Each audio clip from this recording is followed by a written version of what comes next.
In this tutorial, you'll learn how to set up and create a time-lapse video using the time-lapse effect in VideoStudio.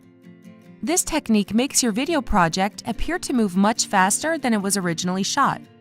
You'll learn about time-lapse photography and how to use the auto capture feature to capture photos for your time-lapse video.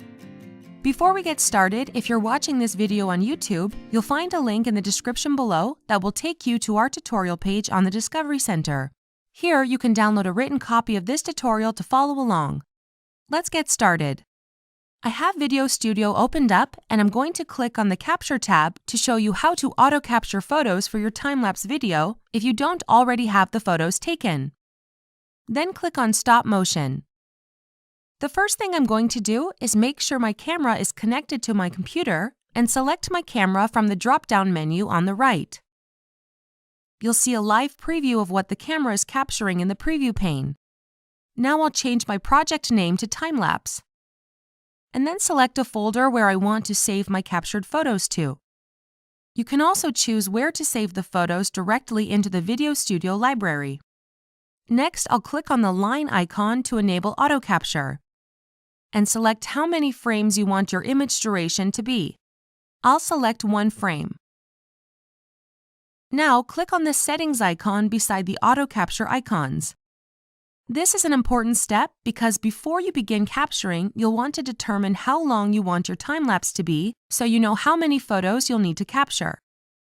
For example, if you want 15 seconds of skyline footage and you're shooting at 30 frames per second, you'll need 450 photos or frames to be captured because 15 seconds times 30 frames each second equals 450 photos. Next, you'll need to select the interval between each photo. The less time between each photo, the smoother the time-lapse will appear. So if I was recording this skyline over a span of 2 hours, I divide the total recording time in seconds by the number of photos, 450, which means my capture interval would be every 16 seconds. I want to demonstrate this to you quickly, so here I'll adjust the capture frequency, which sets the time interval between each image capture, to every 3 seconds. Now I'll set the total capture duration, which is the length of time I want to run auto capture, to 15 seconds. Then click OK. Now I'll click the red circle icon to start the auto capture. And you'll see that every 3 seconds an image has been automatically captured, and I can preview these images by clicking on the thumbnails at the bottom. Once you're finished capturing all the images, click on Save and Exit. Now click on the Edit tab at the top. I already have my images captured to create my time-lapse video, so I need to import them into VideoStudio.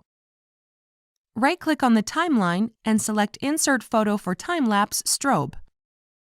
Browse to the location of your photos and click on the first one.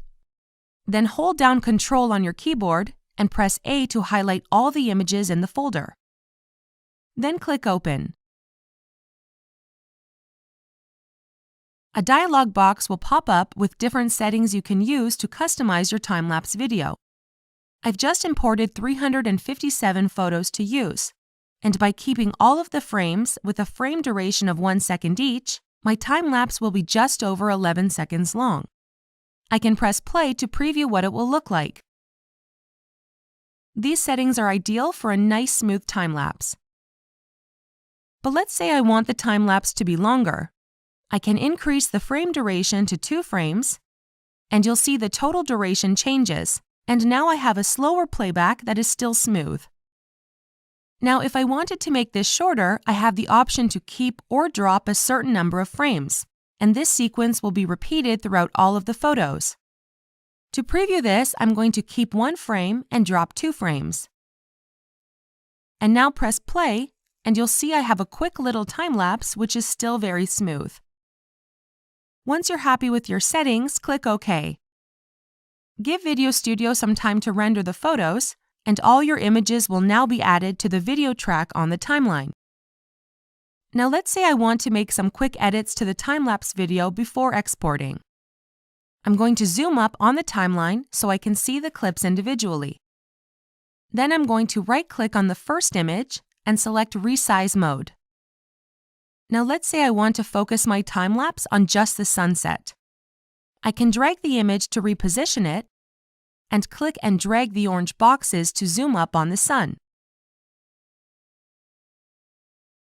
Now I'll double-click on the first image on my timeline.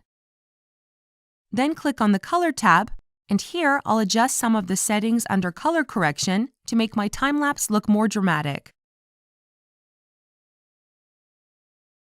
So now I have my first frame ready, but I need to copy these effects and attributes to all of the images on my timeline.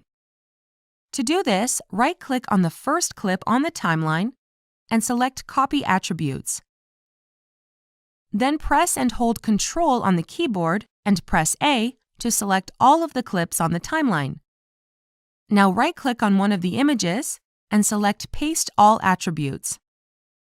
So let's preview our time-lapse, and you can see that all of the effects have been added throughout each frame. And now you're ready to export and share this cool time-lapse video.